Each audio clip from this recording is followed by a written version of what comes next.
Hello again, everyone, and it's Wednesday again, which means another new comic book day haul. Some of these could have been from next week, or not next week, last week. I'm not entirely sure. I didn't see them last week, but my local shop, they usually put up a new this week like label in front of them.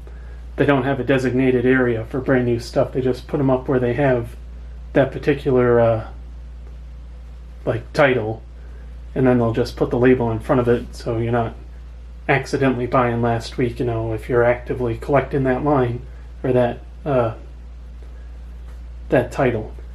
So the first two are a couple of True Believers. So I'll just bring the first one right in. I picked up this one, True Believers, #1, Fantastic Four. I couldn't tell you which volume this is the #1 of, but I mean they're $1. Marvel did a great job putting out this True Believers line. It's a good way for people to get like reading copies of older issues. I'll be honest with you, I don't really have many Fantastic Four comics. I have a couple of them that I bought years ago, but I was never really actively collecting them.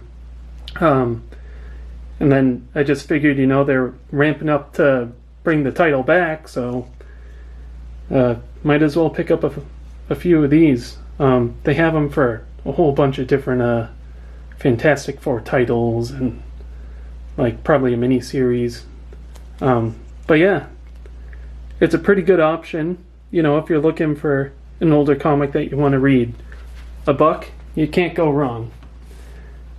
The second one, also a True Believers Fantastic Four title, but kind of gets into when they did the whole Fantastic Five thing.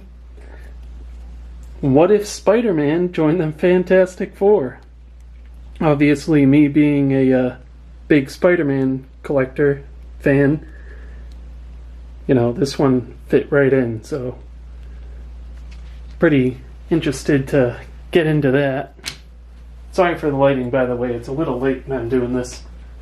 So the next one, I believe, was new last week.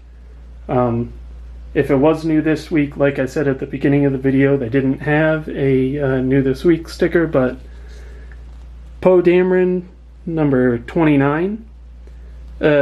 This particular story arc, it picks up right after The Last Jedi.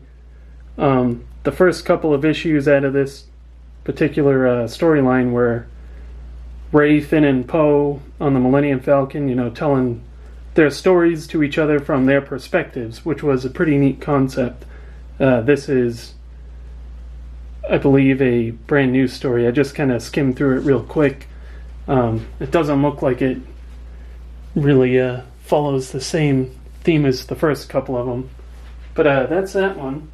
The next one is Star Wars #51. Okay, let's focus here. There it goes. So, not entirely sure what's going on in this particular issue. This is a series I haven't been actively buying every time there's a new one that comes out, but I like the cover, so I bought it. The next one, Moon Knight 197, and this one I believe is new this week.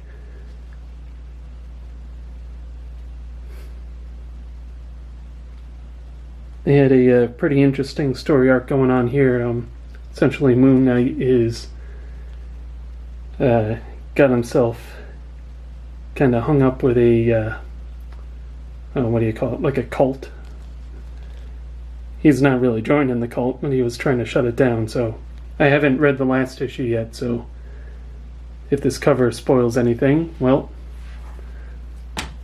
I've been spoiled. I also wasn't aware that they were that close to hitting a milestone with Moon Knight for #200, so that'll be a big thing on my list. You know, I like the milestones. I'm a sucker for them, even if I don't actually collect them.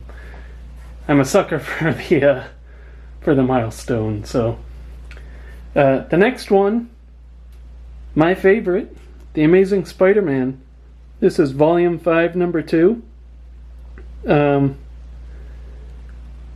absolutely love the artwork. It feels like a comic book. You know, that's one thing I thought that Volume 4 kind of got away from. I thought some of the covers, you know, it's great artwork, don't get me wrong, but I mean, if I'm reading a comic for a comic book superhero, I like to look at a cover and have it feel like a comic book. That's just my personal opinion.